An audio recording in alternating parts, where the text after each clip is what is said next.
Nawrocki?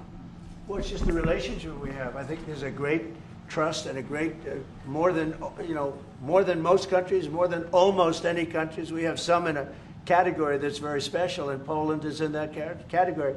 We have a very special relationship. It's like the question about the soldiers that was asked. We never even thought in terms of removing soldiers from Poland. We do think about it with regard to other countries, but we would never know. We're with Poland all the way, and we will help Poland protect itself. Okay. I would like to add something. Yeah, of course, security is most important also for our relation. And I'm a historian, as you know, maybe, Mr. President. Sure.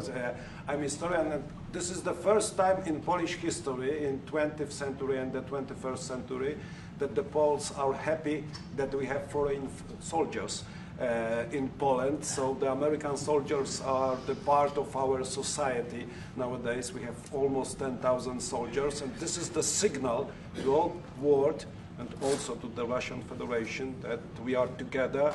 But we are not like the Poland free riders in Europe and in NATO. Mr. President Trump knows it, because our GDP for military service achieved 4.7. So we are probably the one NATO nation which is on this level, and we will not stop. Me, as the President of Poland, we are going to achieve 5% of GDP for military service, but with American soldiers on Polish soil, we solidify and we are secure. Just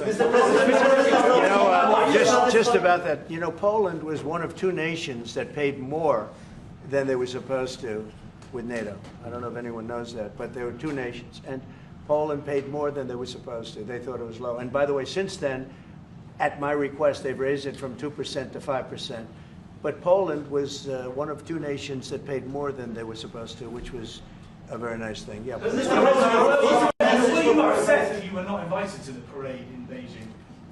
Never even thought about it until just now. President Nawrocki, what's your message for President? Never even thought. It wouldn't have been my place to be there. On tariffs?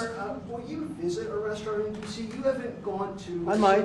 Sure. You haven't gone to one in either of your terms that wasn't. How do you know? How do you know? Because I and many other. Do you want me to prove you wrong?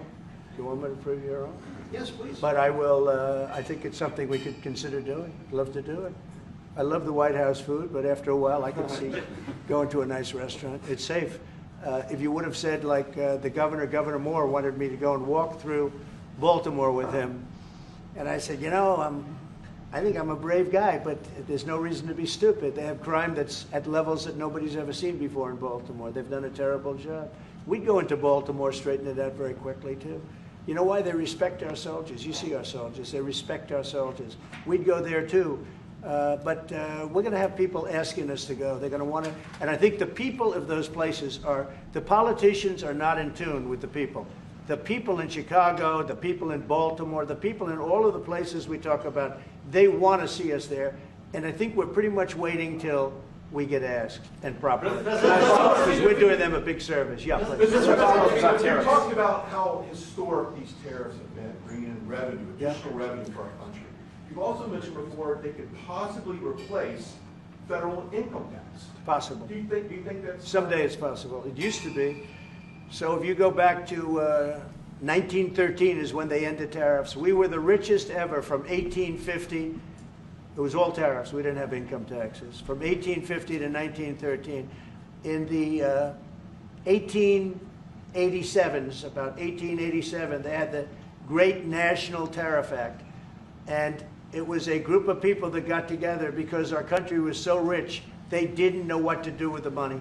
We had so much money, they didn't know what to do. It was a group of very prominent people that were set up to hand out money to everybody because we were the richest we ever were. Proportionately, we were in 1887, around that time, even in 1913.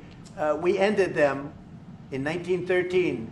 How did that work out? And then we went to the income tax system, and then we had the Depression.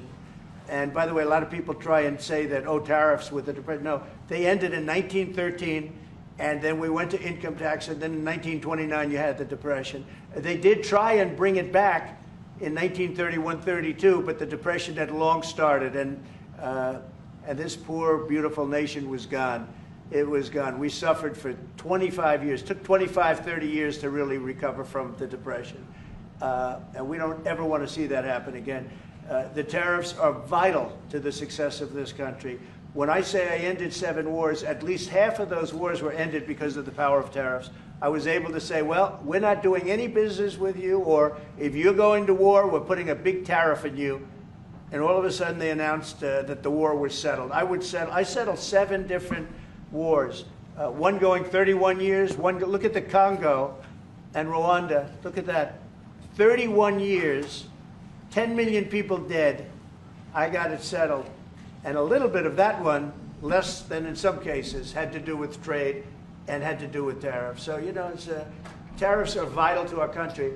And just so you know, other countries use them on us, but I just used them a lot better. We're in a much better position. We have trillions of dollars coming into our country. If we didn't have tariffs, we would be a very poor nation, and we would be taken advantage of by every other nation in the world, friend and foe. We're not going to let that happen.